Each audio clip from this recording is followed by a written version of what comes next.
मैंने बताया। अब धर्म क्या है?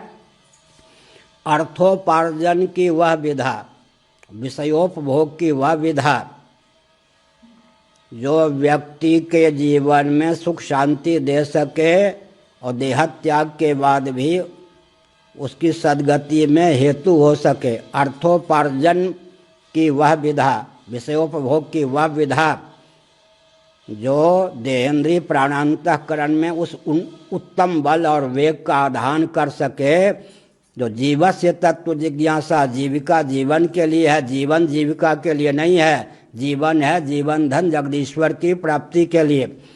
अर्थोपार्जन और विषयोपभोग की वह विधा जो भोग की किंकरता से मुक्त रखकर देहेंद्रीय प्राणांतःकरण का पोषण करे, इस योग्य पोषण करे कि जीव के जीवन का उपयोग जीवन धन परमात्मा की अभिव्यक्ति या प्राप्ति में हो, उसका नाम धर्म है। एक विचित्र बात है, अब मैं संकेत करता हूँ, धर्म को ढंग से निरूपित करता हूँ, विश्व में कौन धर्म को नहीं मानेगा? धारणा धर्म। धर्म की दो ढंग से व्याख्या होती है दुबे जी, सिद्ध कोटि का धर्म और साध्य कोटि का धर्म। सिद्ध माने भूत, भूत कहते हैं सिद्ध पदार्थ को। सिद्ध कोटि का धर्म और साध्य कोटि का धर्म कौन नहीं मानेगा? उदाहरण के लिए पार्थिव पृथ्वी के जितने कार्य हैं उनको धारण करने वाली पृथ्वी है या नहीं? धारणा धर्म। पृथ्वी को धारण करने वाला जल है या नहीं? जल को धारण करने वाला तेज है या नहीं? तेज को धारण करने वाला पवन है या नहीं? वायु है या नहीं? वायु को धारण करने वाला आकाश है या नहीं?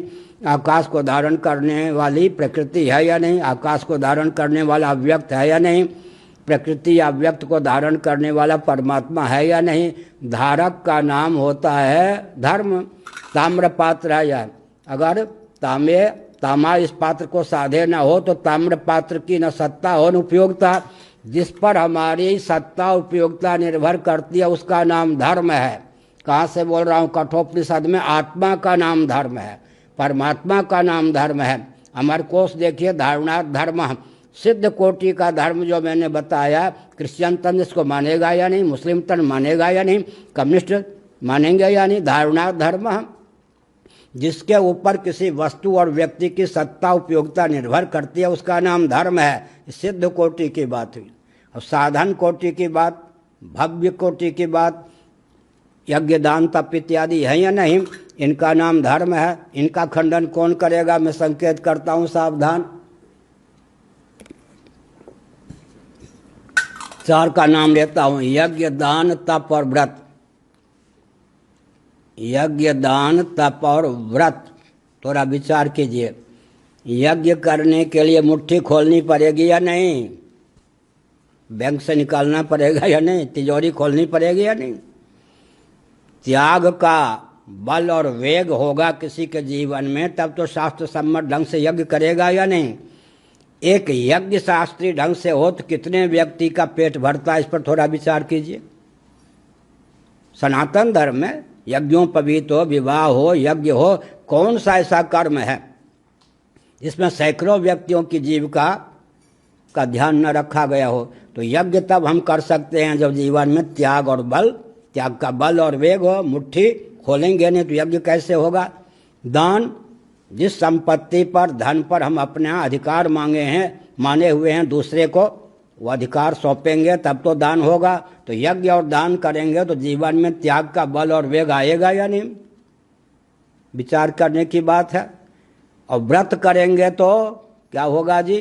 निर्जल एकादशी तो क्या करेंगे? भोग की दास्ता, भोग को शिथिल करेंगे तब तो व्रत होगा या नहीं? और त्याग में तो सब कुछ, इसका मतलब क्या हुआ? जीवन में अद्भुत सुख का त्याग करेंगे तब कब होगा जी?